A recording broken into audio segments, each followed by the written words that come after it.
This is concept of mutuality.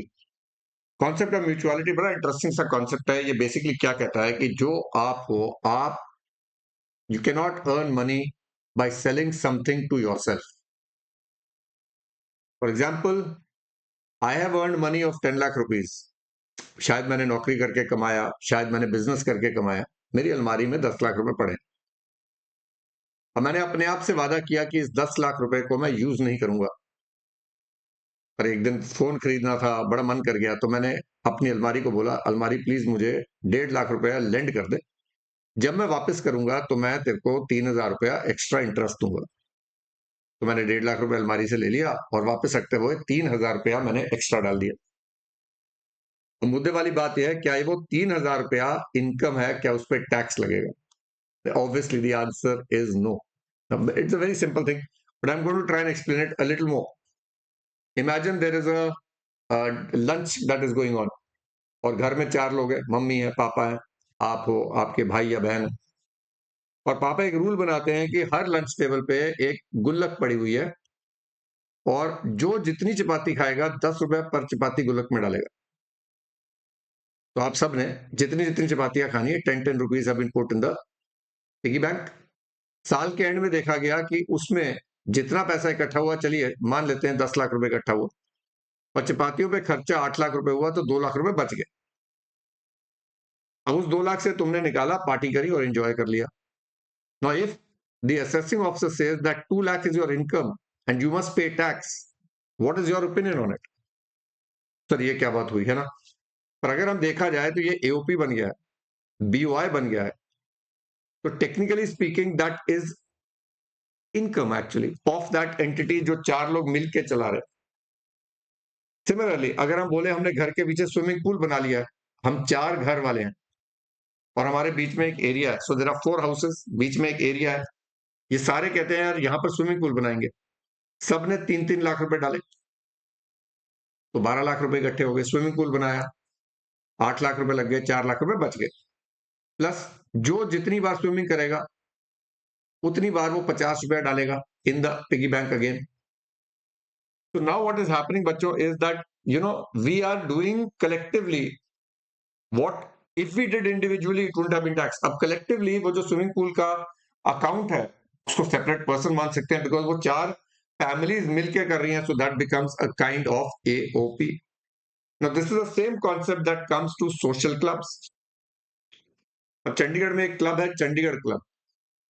अब Chandigarh club किसने शुरू करा? बहुत साल पहले कुछ लोग गए थे, गवर्नमेंट के एडवाइजर थे, उन्होंने लैंड अलॉट करवाया, फिर कुछ पैसे डाले, अपने भी डाले, कुछ गवर्नमेंट ने दिए, बिल्डिंग बनाई, फिर वहां स्विमिंग पूल बना, फिर तंबोला खेलने के लिए लोग आए, फिर और लोगों ने बोला हमें भी मेंबर बनाओ।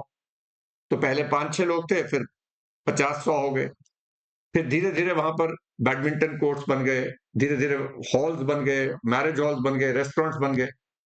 पर वहां पर जाके फैसिलिटीज अवेल कौन कर सकता है? Only the members and their families. यानी एक हमने एक एनक्लोज ग्रुप बना लिया कि भाई ये जो क्लब है यहां पर सिर्फ हम आएंगे और जो मेंबर्स ऐड होंगे, और अब वो मेंबरशिप ओपन टू पब्लिक है। कई मेंबर्स पैसा देते हैं।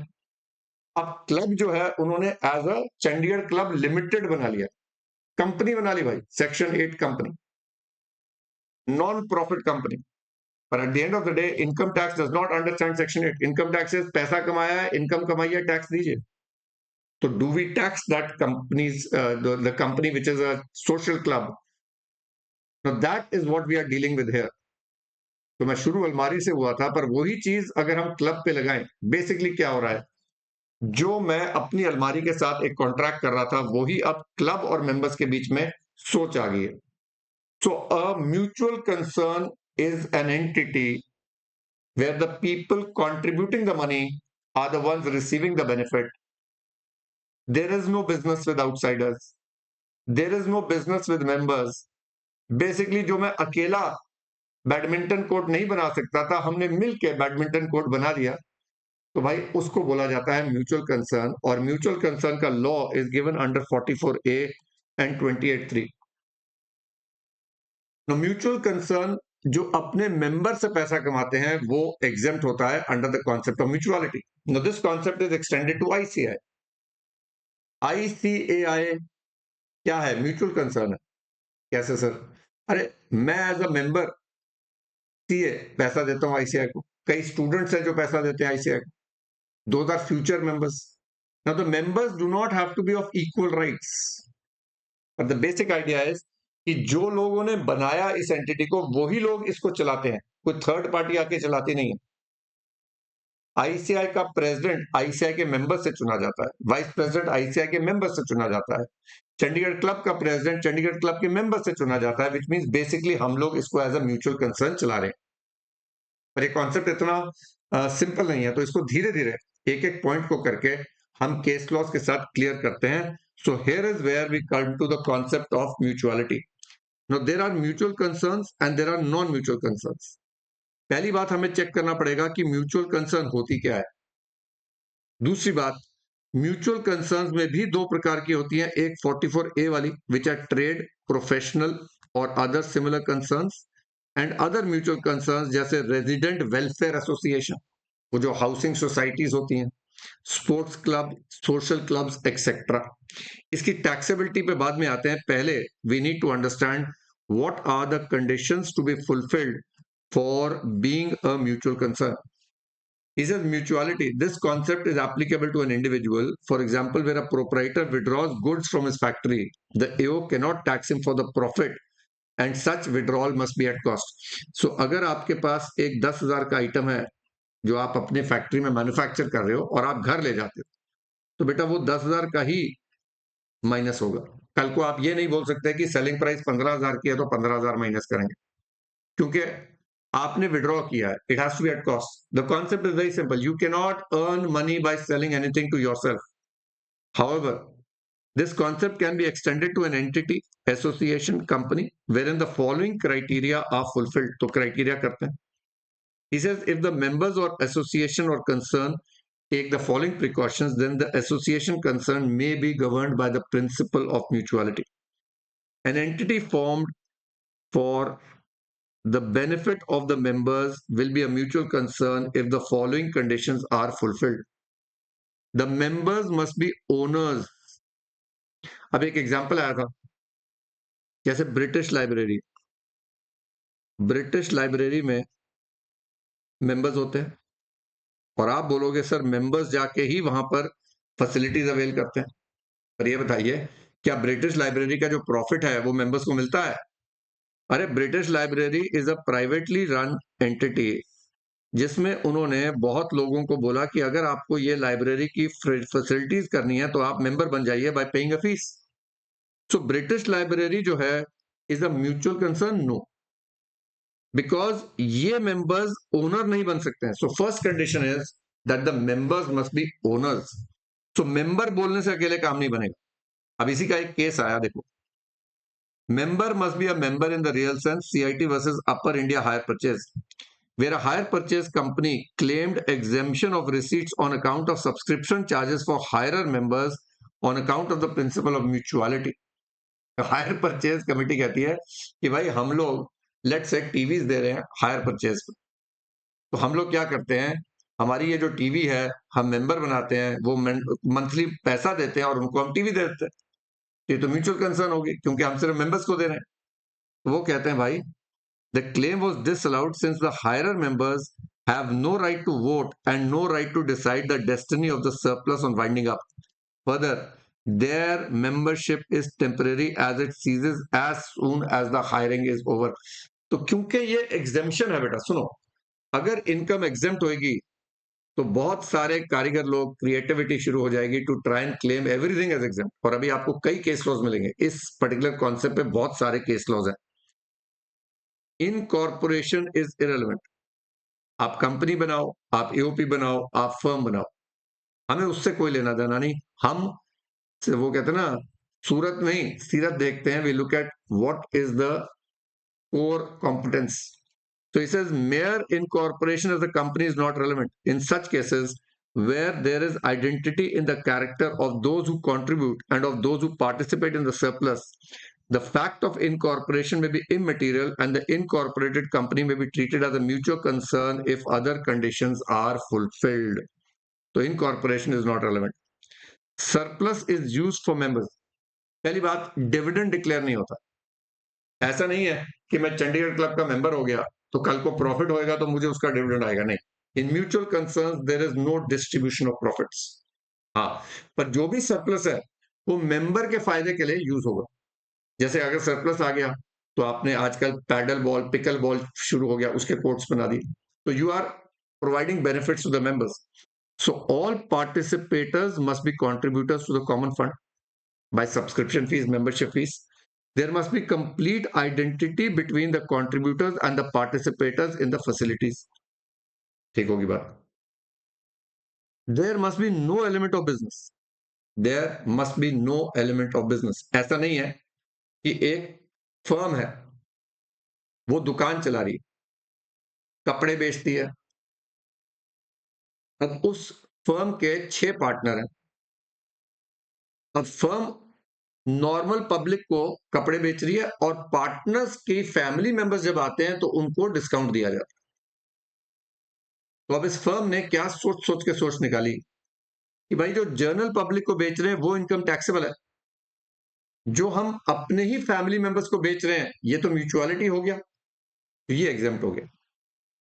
तो गवर्नमेंट ने एक बड़ा इंटरेस्टिंग सोच निकाली, there is nothing called partial mutuality. या तो वो म्यूचुअल कंसर्न है या नहीं है, और अगर आप बिजनेस कर रहे हो थर्ड पार्टी के साथ, आप म्यूचुअल कंसर्न में आते ही नहीं हो। और अगर आप म्यूचुअल कंसर्न हो ही नहीं, तो भाई आप पैसा जो भी कमा रहे हो, अपने मेंबर से कमा रहे हो, उनकी फैमिली से कमा रहे हो या कहीं और से कमा रहे हो, is fully taxable. So there must be no element of business. He says facilities may और may not be provided at no profit no loss.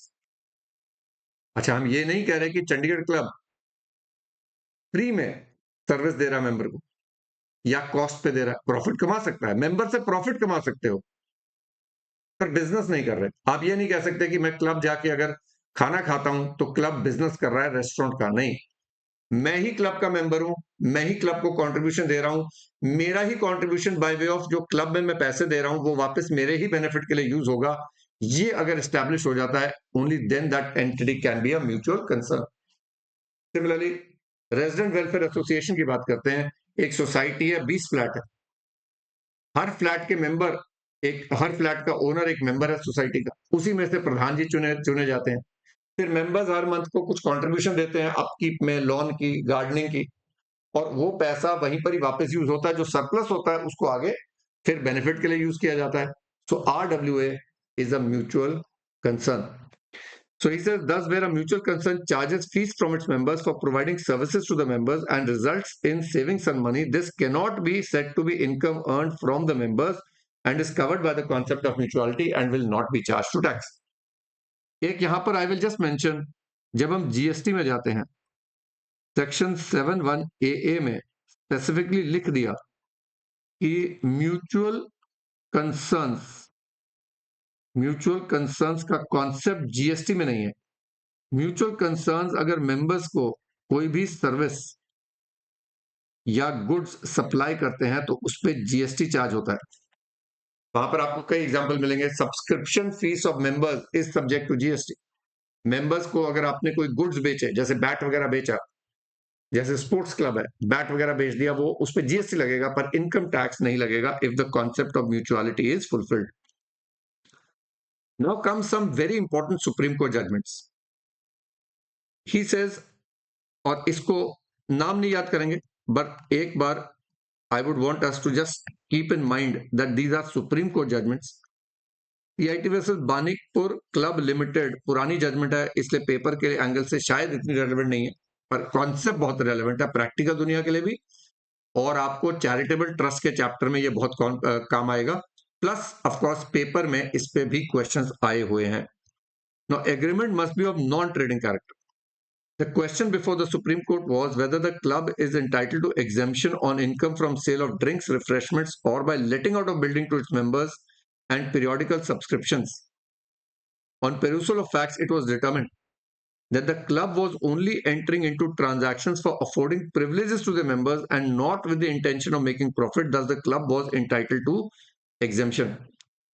ये फाइनल नवंबर 26 में क्वेश्चन आया, XYZ club registered as a society under Orissa State Societies Registration Act, derived surplus from sale of refreshments, food to its members. It also let out rooms to its members as a benefit accruing out of the membership. The club claims that the surplus is not chargeable to tax. Discuss also. Would your answer be different if the club was incorporated as a company or if some members took advantage of the facilities and amenities it provided? तो अभी मैंने example दिया है. If conditions are fulfilled, incorporation पहली बात is irrelevant. Contributors and the beneficiaries are an identifiable class, and the members are members in the real sense, which means they are owner members, they have a right to vote. Profit can be made from members, but you are not dealing with outsiders. Business नहीं कर रहे हैं आप. So club satisfies those conditions. Therefore, as per judgment of CIT versus Banikpur Club, this is the mutual concern, and mutual concern की income will be exempt. Now, एक बहुत interesting case आया और ये बहुत लैंडमार्क जजमेंट है. इसका नाम याद करना हो कर सकते हो. CIT versus Chelmsford club. इसमें क्या बोला गया? Where the club provides recreational facilities to its members and their guests and to no one else, and is run on no profit no loss basis, in that the members pay for all their expenses and are not entitled to any share in the profits and surplus. जैसे मैंने बोला था, distribution नहीं होगी. If any is used for maintenance and development of the club, the notional income from house property in respect of the club building is not accessible to tax on the principle of mutuality, which extends to such deemed income also on the facts of the case. मेरे को interesting क्यों लगता है कि देखिए, यो का दिमाग भी उतना ही ओवर टाइम चलता है. So we have house property. We have house property. ना हाउस प्रॉपर्टी में बोला गया है कि annual value is taxable. Annual value is taxable.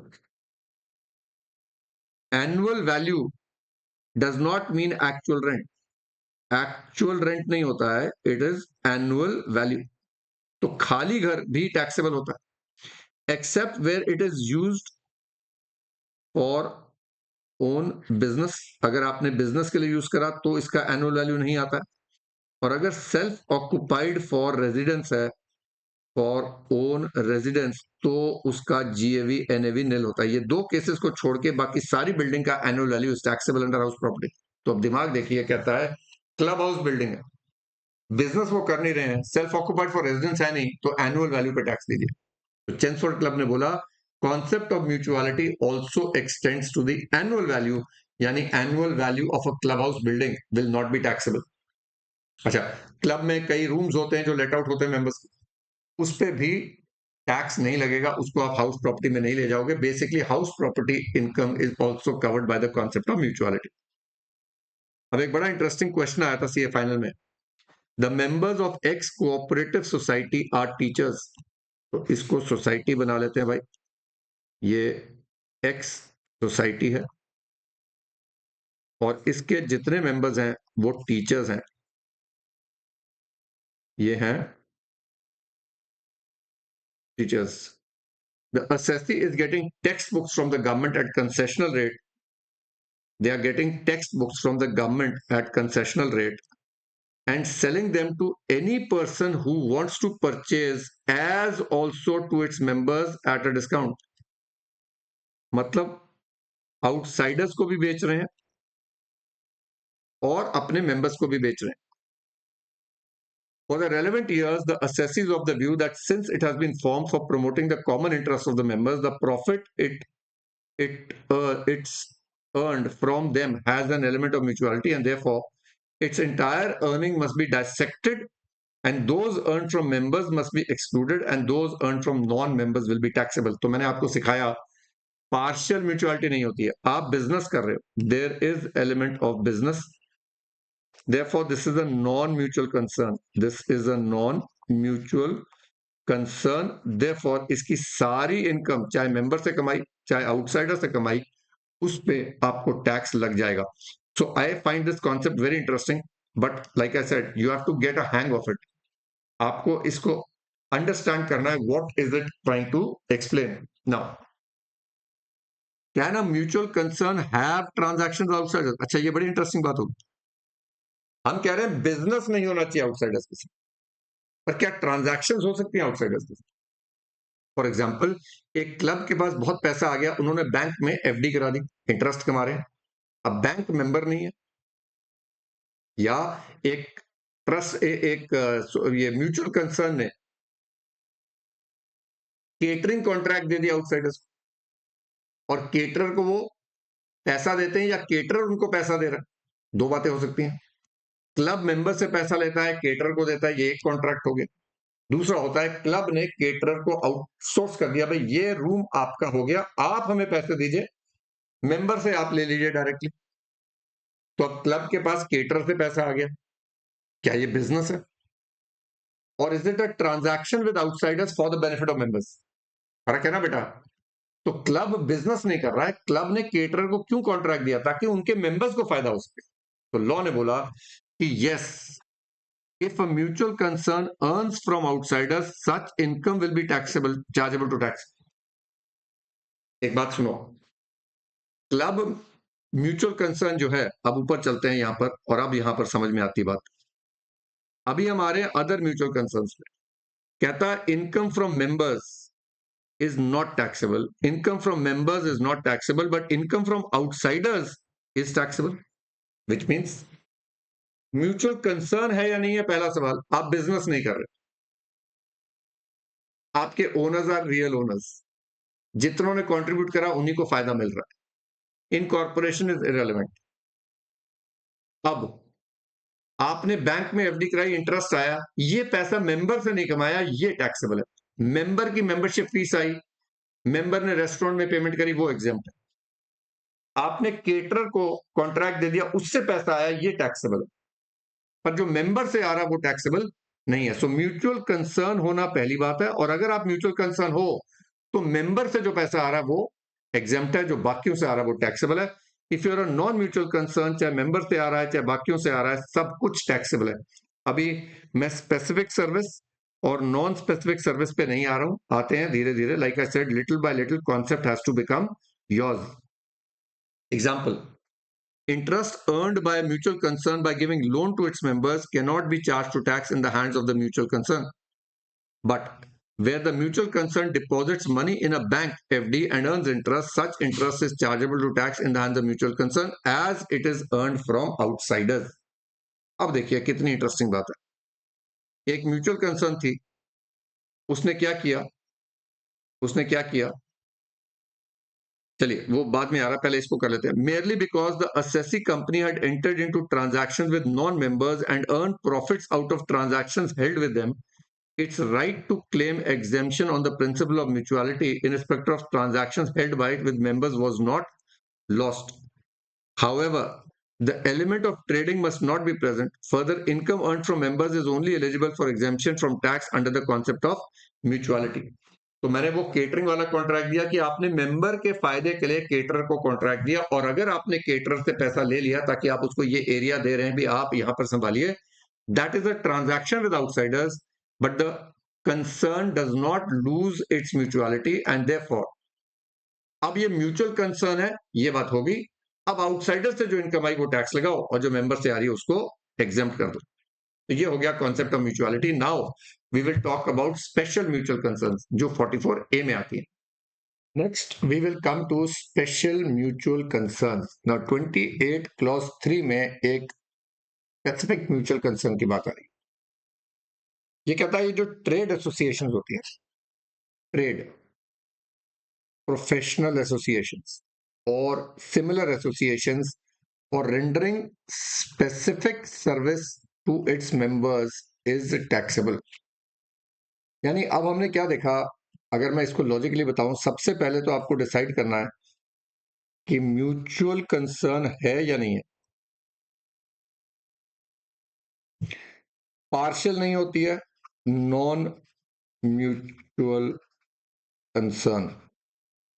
Non mutual concern member से पैसा कमाए या आउटसाइडर से कमाए, दोनों केस में टैक्सेबल। वो जो फर्म का एग्जांपल दिया था, एक दुकान चला रही है, दोस्तों के साथ बिजनेस कर रही है, या भी हमने करी सोसाइटी है, टीचर्स को भी बुक्स बेच रही है पर बाकियों को भी बेच रही है, वो होगी नॉन म्यूचुअल कंसर्न जो बिजनेस कर रही है। म्यूचुअल कंसर्न वो ही होगी, पहली बात, जिन लोगों ने कंट्रीब्यूट करा, contributors are the beneficiaries. They are owner members, यानी यही लोग चलाएंगे. They have a right to vote, they have a right to participate. Owner members होंगे. Then incorporation is irrelevant. Profit distribute नहीं होगा, प्रॉफिट वापस बेनिफिट के लिए जाएगा. बिजनेस नहीं करेंगे आउटसाइडर्स के साथ, पर आउटसाइडर्स के साथ ट्रांजैक्शन कर सकते हैं for the benefit of members. ऐसे केसेस में जो मेंबरशिप फीस वगैरह होगी, उससे जो इनकम हो रही है वो एग्जाम्प्ट हो जाएगी. ऐसा हमने बात करी. पर अब इस म्यूचुअल कंसर्न को अपने को डिवाइड करना है between two mutual concerns. One is trade. Trade या प्रोफेशनल एसोसिएशंस, और एक है अदर, जैसे यहां आगे सोशल क्लब्स या आपके resident welfare associations etcetera. Trade and professional ये एसोसिएशन है बेटा. प्रोफेशनल मैं उसकी बात नहीं कर रहा हूं जो प्रोफेशनल फर्म काम कर रही है, वो तो non mutual concern. We are talking about ICAI, bar council. कुछ जो प्रोफेशनल्स होते हैं, जैसे चंडीगढ़ हाई कोर्ट के कुछ प्रोफेशनल लॉयर्स ने मिलकर अपनी एक एसोसिएशन बनाई हुई है, उसकी बात कर रहे हैं. एक मार्केट प्लेस है, वहां पर ट्रेडर्स हैं, उन्होंने मिलकर अपनी एक एसोसिएशन बनाई हुई है, उसकी बात कर रहे हैं. So trade, professional associations. अब यहां पर क्या फर्क हो रहा है? अब इन्होंने सर्विसेज को दो हिस्सों में डिवाइड करा. एक है स्पेसिफिक और एक है नॉन स्पेसिफिक. इनके केस में तो दोनों एग्जाम्पल, यहां पर स्पेसिफिक वाली टैक्सेबल है और नॉन स्पेसिफिक वाली एग्जाम्प्ट है. अब ये स्पेसिफिक और नॉन स्पेसिफिक में क्या फर्क है बेटा? वो कहता है नॉन स्पेसिफिक तो वो है जो एज अ मेंबर आपको आम तौर पे मिलती है. फॉर एग्जांपल मैं चंडीगढ़ क्लब जाता हूं, तो चंडीगढ़ क्लब में मुझे खाना पीना का है, फैसिलिटीज हैं, फॉर बैडमिंटन है, फॉर स्विमिंग पूल है. As a member those are facilities that are available to all members everywhere. Specific service वो है, जैसे फॉर एग्जांपल कल को मैं बोलूं भाई चंडीगढ़ क्लब को कि भाई सुनिए, मेरे स्टूडेंट्स के लिए यहाँ पर एक पार्टी ऑर्गेनाइज करनी है, और मैं आपको जैसे कोई भी सिंगर ले लिए, अरिजीत सिंह को बुला लेते हैं, मेरे स्टूडेंट्स को गाना सुनना पसंद है, तो अरिजीत सिंह को बुलाइए और सारा अरेंजमेंट आप कीजिए, और मैं आपको इसके लिए पैसे दूंगा 10 लाख रुपए. और उसमें उन्होंने 2 लाख रुपए बचा लिए. That is called specific service, which is not given to the general members as such. एक स्पेसिफिक सर्विस होगी. उसी तरीके से अगर हम ट्रेडर्स या प्रोफेशनल्स की बात करें, इन केस ऑफ ट्रेड एसोसिएशन, दुकानदारों के एसोसिएशन, हर दुकान के आगे डस्टबिन होगा, दुकानदारों के जो टैक्सेस हैं वो पे करेगी एसोसिएशन. ये हो गई नॉन स्पेसिफिक, यानी ये तो नॉर्मल सर्विस होगी. अब एक ट्रेडर बीच में उठ के कहता है जी मेरे को यहाँ पर एक फंक्शन ऑर्गेनाइज करना है और उसके लिए जगराता करवाना है, तो आप प्लीज सबको बुला के अरेंजमेंट करवा दीजिए, मैं आपको एज एन एसोसिएशन पैसे दूंगा.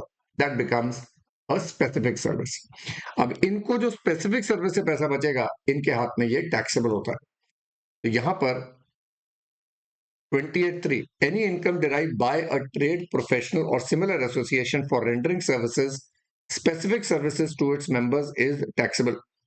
Now, trade and professional association means association of traders or professionals for the protection or advancement of their common interest. And just to make sure, मैं आप लोगों को इसका मेन चार्ट भी दिखा देता हूं. सेम बात करी मैंने. Non mutual concerns, income from members from specific और नॉन स्पेसिफिक सर्विस और आउटसाइडर्स टैक्सेबल होती है. ट्रेड प्रोफेशनल वालों की ये टैक्सेबल है, ये नॉन टैक्सेबल है. आउटसाइडर्स वाली तो टैक्सेबल है, और म्यूचुअल कंसर्न जो बाकी हैं मेंबर से एग्जेम्प्ट है, बाहर से टैक्सेबल होगी. तो ये मैंने बना दिया आप लोगों के लिए एक summary chart. Now comes another section 44A. चलिए यहां तक 28(3) की तो बात होगी. अब 44A एक और सेक्शन आता है.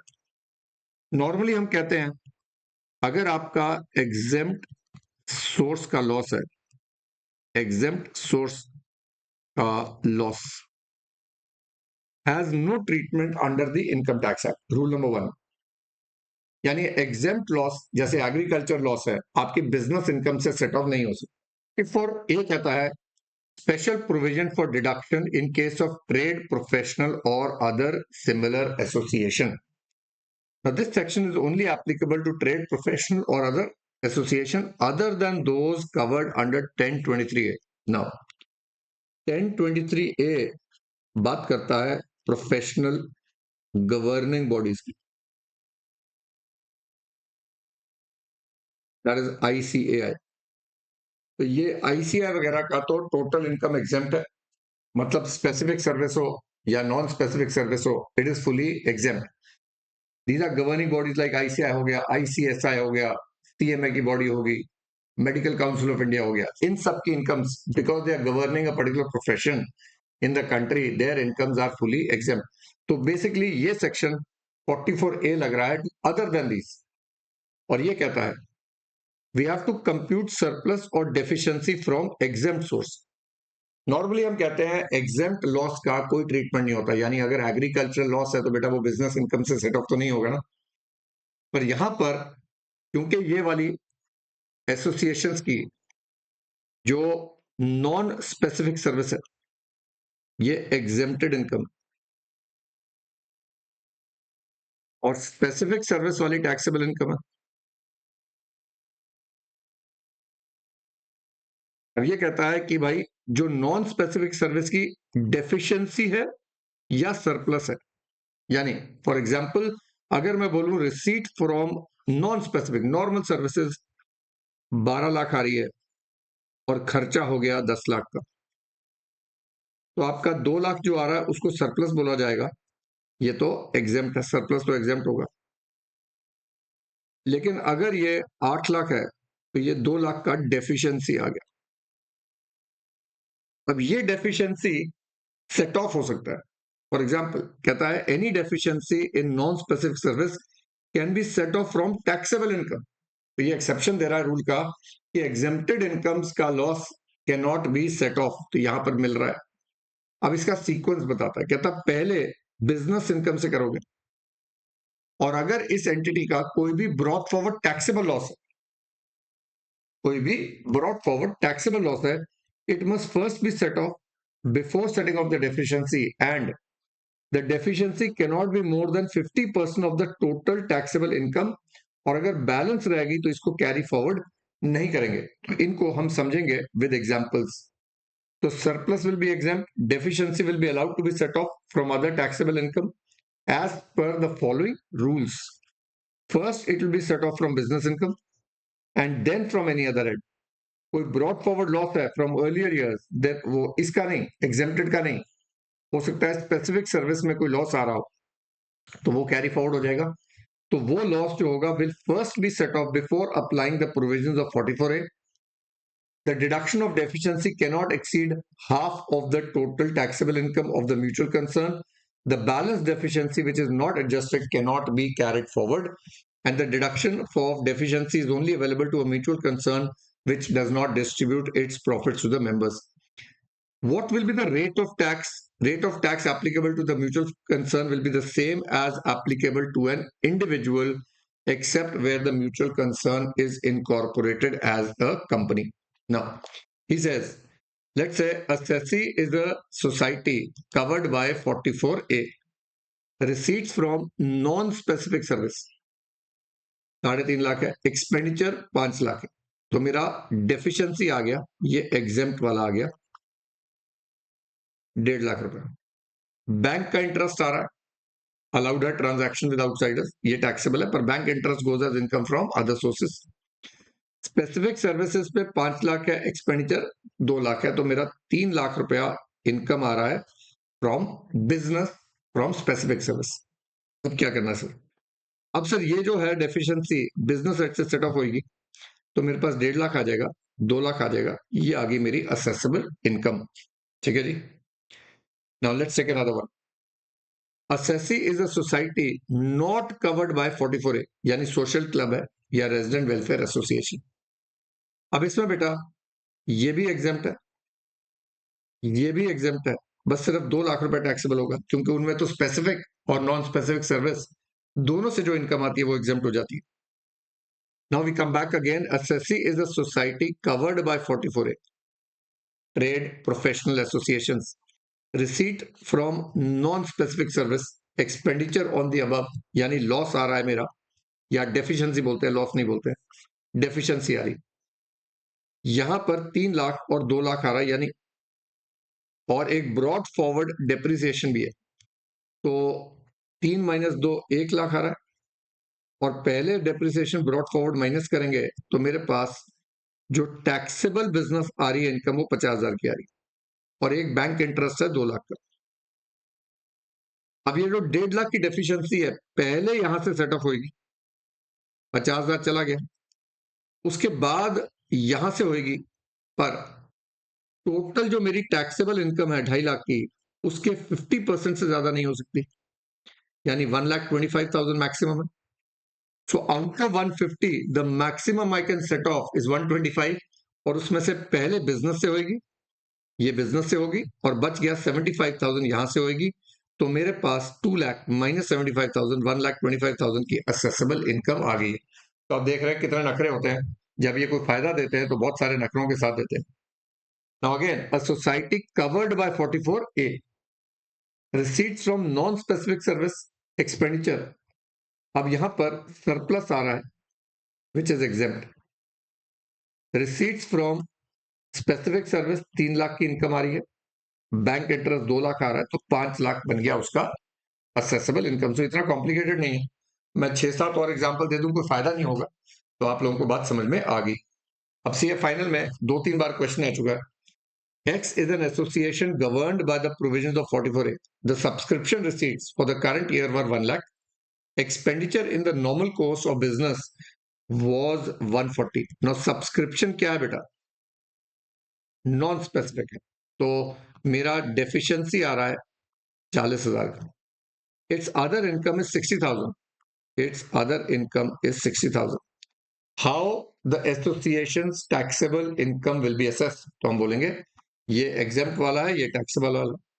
In case the association does not have any other income, will there be any difference in computation of its income? तो इस केस में आपका जो लॉस है मैक्सिमम 50% तक सेटअप होएगा, तो 60,000 जो आपका इनकम आ रहा है उसमें से इसका 30,000 सेटअप होके what you get is income of 30,000। Now supreme court judgment दो और है। वन इज सिकंदराबाद, ये हाई कोर्ट की है। सिकंदराबाद क्लब क्या कहता है? कहता है would interest earned on fixed deposits made by club with its corporate members satisfy the principle of mutuality to escape taxability. अब देखो कितना दिमाग लगाते हैं ये लोग। हमने कहा एक mutual concern transaction with outsiders करेगी तो सिर्फ उस पर टैक्स लगेगा, मेंबर के साथ उनकी जो ट्रांजैक्शन है उस पर नहीं लगेगा। अब इस क्लब के पास एक्स्ट्रा पैसा था, उन्होंने सोचा बैंक पे रखते हैं। अब बैंक में रखेंगे तो इंटरेस्ट टैक्सेबल हो जाएगा। इन्होंने क्या किया, बैंक को मेंबर बना लिया। कहता जी आप भी क्लब के मेंबर बन जाओ, अब हम आपके पास पैसा रखेंगे तो ये तो एग्जाम्प्ट हो जाएगा। तो जज साहब कहते हैं सुनिए, हम ये कह रहे हैं कि जैसे क्लब या कोई भी एसोसिएशन है अपने मेंबर्स को लोन देती है और मेंबर क्लब को इंटरेस्ट देता है, वो एग्जाम्प्ट होता है। पर when you are giving a deposit to a bank, you are not giving it to him as a member, you are giving it in the function of a bank, therefore that will not be exempt. The said interest is not exempt on the principle of mutuality. Okay, now this is an important one. Lately जो आया है वो यही वाला आया। ये क्या करे, एक बार मैं तुम्हें वैसे समझा देता हूँ। अब इमेजिन करो एक कोऑपरेटिव सोसाइटी है।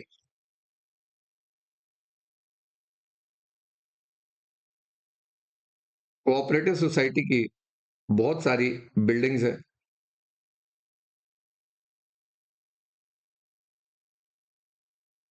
बहुत सारे फ्लैट्स हैं। चलिए, हर फ्लैट का जो ओनर है, the registration is in the name of the society, और इनको एक तरीके से मेंबरशिप दी जाती है। All owners get one share in society. तो सोसाइटी में हर एक का एक एक शेयर है, ए बी सी डी सबका एक एक शेयर। अब एज पर रूल, अगर कोई मेंबर अपना फ्लैट बेचता है to an incoming member, let's say P wants to become और wants to buy the property from A, तो रूल क्या कहता है कि जो भी प्रॉफिट होएगा उसका लेट्स से 20% आपको सोसाइटी को देना पड़ेगा। ठीक होगी बात? लेट्स से ए ने खरीदा था 100 लाख का और वो बेच रहा है 150 लाख का, तो उसको 50 लाख का क्या हो रहा है बेटा, प्रॉफिट हो रहा है। अब इसका 20% उसको किसको देना है, सोसाइटी को, 10 लाख रुपए। तो ठीक है, ए के हाथ में जो कैपिटल गेन्स है वो तो टैक्सेबल होगा।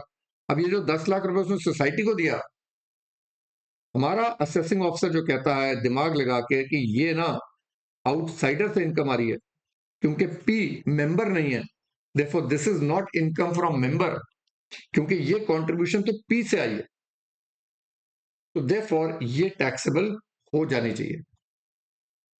अब यहां पर द जजमेंट से कि ए इज एन एग्जिस्टिंग मेंबर, अगर ए से आई है तो वो तो एग्जेम्प्ट होनी चाहिए, पर ए जब बेच रहा है and P is now a future member, तो फ्यूचर मेंबर से जो आ रही है वो भी एग्जेम्प्ट हो जाएगी।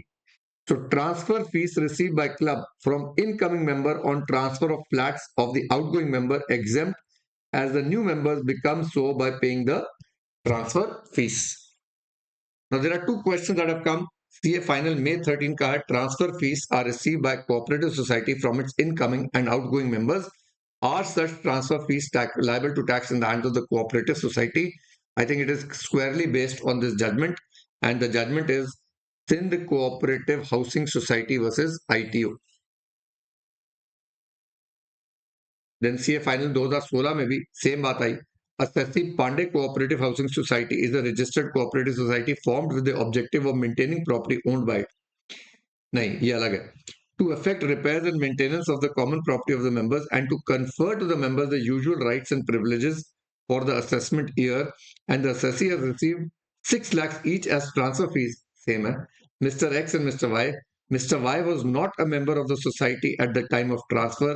In the course of assessment of society under 143, the AO charged the transfer fees under business and profession. Is the AO correct? तो नो. आप देख रहे हो उसी केस पे दो जजमेंट्स पे, उसी केस जजमेंट पे दो क्वेश्चंस आ चुके हैं. So I think we finished with the concept of mutuality. अब ब्रेक लेते हैं and we will start with the next concept in the next lecture. Take care.